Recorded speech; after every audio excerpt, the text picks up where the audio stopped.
Good morning, Southwest Florida. Welcome to another edition of Lee Pitts Live. And who is this lady sitting next to me if you don't recognize her now? She's an icon in broadcasting, in journalism, in writing, author, civil rights activist, you name it, she's done it. A historic figure alive, sitting right here in our midst in Southwest Florida.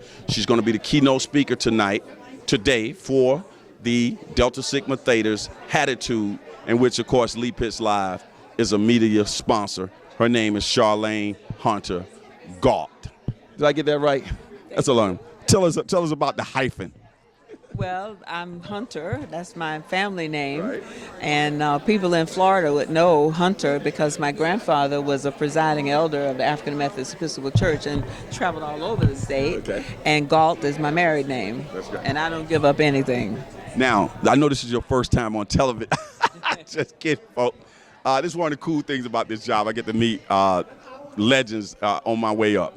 I don't know if you were that comfortable with me calling you a legend. You said something about that. Go ahead. No, I just said that, you get to a certain age and people start calling you a legend to remind you that you've had a number of years under your belt. I don't have a problem with it, and Okay. I'm honored by it. Yeah, but you open up a lot of doors in your work. I mean, I saw you, and I'm not going to try to say what age I was when I first saw you on anchoring the news, but I've seen you around on television for many years. And so when the Delta Sigma Theta sorority first came to me and said that do you know so-and-so and so-and-so, I said, of course I know her from PBS, right? And then that started the ball to rolling.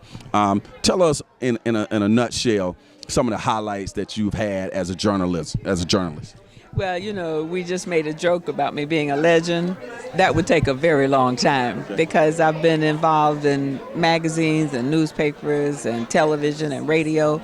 And I think that, if you're going to be a journalist, you have to have a capacity to get excited about just about anything if you're trying to convey something to an audience. And so it would be very difficult for me to single out any one thing. I mean, when I work. Let's talk of some of your international travel then. I've been looking at your bio, you've been around the world. Well, let me just say this, and I think it goes for my domestic as well as international coverage, that I, in particular, having come out of the civil rights movement, and noticed that black people were very rarely portrayed in ways that were recognizable to themselves. And so no matter what I've covered and no matter what level I've gotten to, I try to represent people so that when they see themselves on television, they're not embarrassed, and often they're proud. And I think some of my proudest work has been when I've given voice to the voiceless. But of course, there was Nelson Mandela, and everybody knows what an icon he was. And so that was a great moment in my journalism. But I interviewed Hafez al-Assad in Syria, one of the few Western journalists to get an interview with him. So I've been in the Middle East. I've been all over the world. But again, in Zora Neale Hurston's words, in search of people. Right. But one of the things that you just brought out in that process was you talked about how to being the voice to the voiceless and showing some positive images, particularly of the voiceless or minorities or those types of people. How were you able to balance that to bring in your personal views and sense of you're a black woman, you're proud of your race, there's a lot of positive things going on. What kind of struggle was that, or were you able to smoothly go through that process? Well, I think the thing is I've never liked the word objectivity when it relates to journalists. I like fairness and balance. So, for example, when I went to South Africa in 1985 during the darkest days of apartheid, I obviously would identify with black people who being oppressed by a minority system, although ours in America was a majority system, but they were being oppressed and not being guaranteed their equal rights. And so I went around and showed the effect of that kind of discrimination. But I also went and talked to Afrikaners and asked them why did they believe that they were superior to black people? Because I think that one of the things that journalists forget today is that they are not the subject. They are conveyors of information on behalf of the public. And also, one of the things that I've always believed in and we practice at the NewsHour and everywhere I've worked is that the if the audience is given good information, they can make intelligent decisions. So you rely on the intelligence of your audience. So you don't have to say, now this is what I want you to believe. You say, here's the black person who's being discriminated against. Here's a white person who gives you the rationale for his discrimination, including passages from the Bible. Right. But you can listen to that and make a determination. Outstanding. The female and black, which in your early days or throughout your experience in world travels and journalism and so on, which one has been, say, the biggest burden? I haven't had any burdens. I mean, years ago, W.E.B. Du Bois talked about the challenge of the two-ness, being a black and an American. And I say, well, I've had the challenge of the three-ness, being black and an American and a woman. But I had, and I'll talk about this a little bit during the Delta event, I was clothed in a suit of armor from the very first years of my life, including here in Florida, when my grandparents, my grandfather was the preacher, my grandmother was a saint. And she taught me Bible verses. Things like, yea, though I walk through the valley of the shadow of death, I will fear no evil. And those kinds of lessons, and it's important even today that train up a child in the way he or she should go, and when he's old, he or she will not depart from you.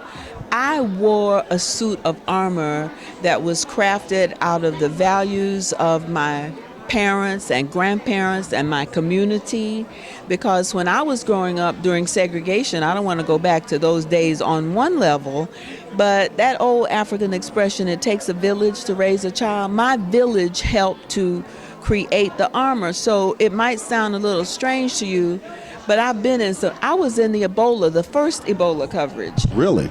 In 2000 in Uganda, and I didn't have all that stuff that everybody's wearing today, and I walked through the wards of people who were sick and dying, and only thing they told us when we went in there, my cameraman and me, was don't touch anybody and don't come in contact with any fluids. But I didn't even have on a mask. That's a miracle within itself. But that's my armor.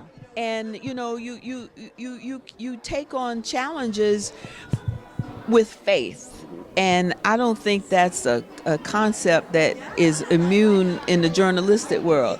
If you have faith that you can do something, you can do it. And then if you don't succeed, you have the faith to give you the strength and the courage to try it again. Well, who inspired you? Who gave you that? You talked about your parents and how they put those Christian values in you, but the whole staying positive throughout life. Who are some people along the way that influenced you?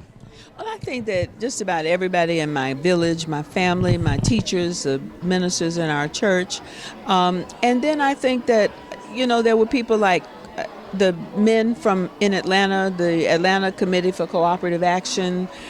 They came and got me interested in going to the University of Georgia as the first black woman there.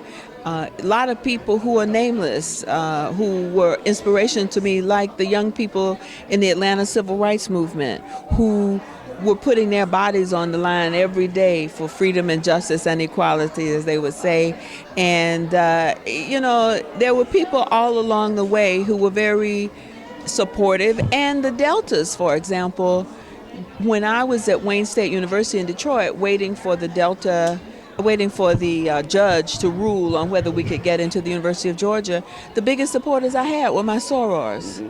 And when I got ready to leave Wayne, I just heard from a reporter that the judge had ordered us in. The sisters came and helped me pack, and many of them were crying because they were from the North and they read about all the horrendous things in the South, and they were so afraid that I was going to be in danger. So they supported me, but they supported me all the way through. So you were thrust into the civil rights movement. Do you always, or have you always considered yourself, and do you still consider yourself a civil rights activist? I don't consider myself a civil rights activist because I'm a journalist. And even when I went to the University of Georgia, I went because I wanted to be a journalist. And that was the only school in the state that offered journalism. Now, I get characterized as a civil rights activist because I speak about issues that relate to freedom, justice, and equality. Now, if that makes me a civil rights activist, okay. But I think of myself as a journalist and an author, and I try to report to people the things that I think are important, even today. I mean, I'll take a position on Ferguson, I'll take a position on Trayvon Martin, but I try to do it in a positive context. Because the other thing that I think is important that we lose sight of is that in our civil rights movement, there were people of all races, creeds, and colors. I was at the anniversary of the 1963 March on Washington a couple of years ago, 2013, and I got into a cart to get to my position. I was working for NBC at the time, and two older men were in the cart. And they were old Jewish men, and they were so proud because they had saved their buttons from the 1963 March on Washington. And you know, you can't erase that history. Right. Now, the fact that you are a author, were you always into writing before you got into broadcast journalism, or did they happen in different orders? And how did that process start as we start to work into some of your great books? Well, I started at the New Yorker magazine just out of college, but like all the other students, people just out of college, I was an editorial assistant. But at lunch hour, everybody was writing something. The guy across from me was writing poetry, somebody else was writing short stories, and I watched, I observed. And it was the era of the memoir, the personal reflection. So I wrote a memoir, and it was called 115th Between Lenox and 5th. And it was about the coming from Covington, Georgia with my grandmother on the train, where we had to sit in the back of the train, but we had the best food because we cooked it ourselves. They wouldn't serve, black people in those days, but, I shared my fried chicken with somebody who shared their sweet potato pie, and we made the best of a bad situation. So we get to New York, and I see a whole nother world. I see kids playing hopscotch like we play in the South, but they're playing it on a concrete street. And I talked about the different voices. The people who lived next door were Puerto Ricans. And so it was that just sort of memoir. And not long after that, I wrote a couple of other pieces, and then I got promoted to reporting for Talk of the Town. So for several years, I worked in print.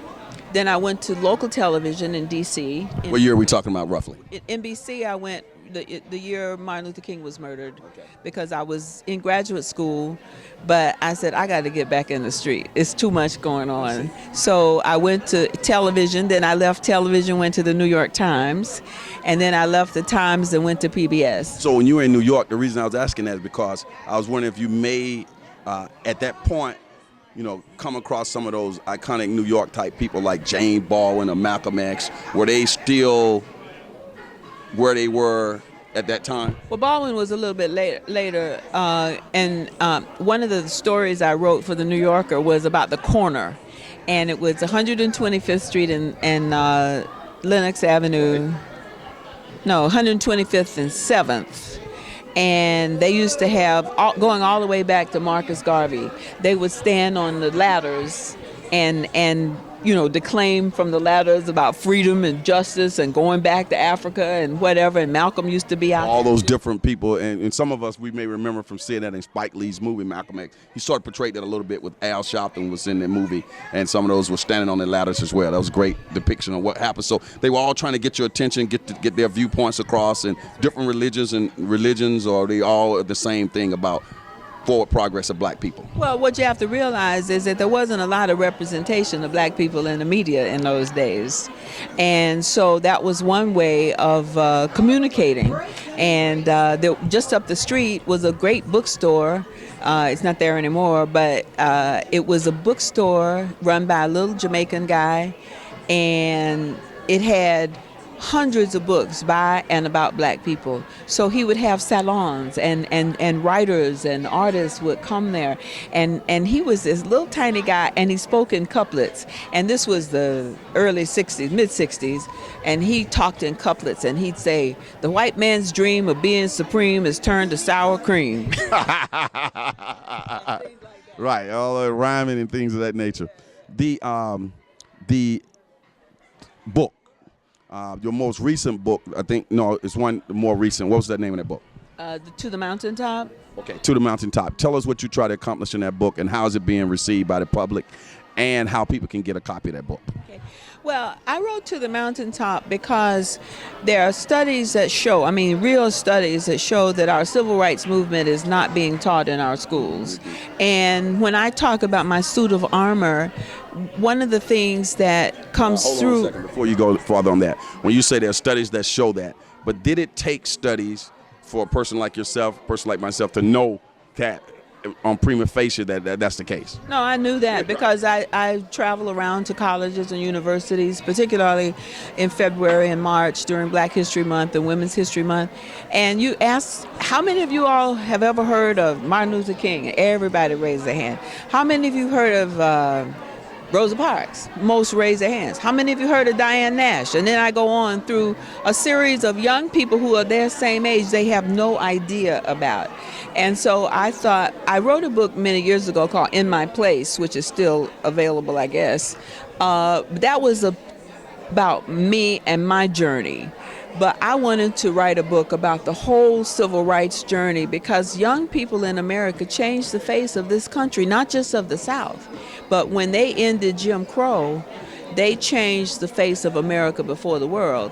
And this was during the period of competition between the Soviet Union and communism and the United States and democracy. So it was very important for America to step up, which John Kennedy and eventually Lyndon Johnson all did, but it took each of them. We love John Kennedy today.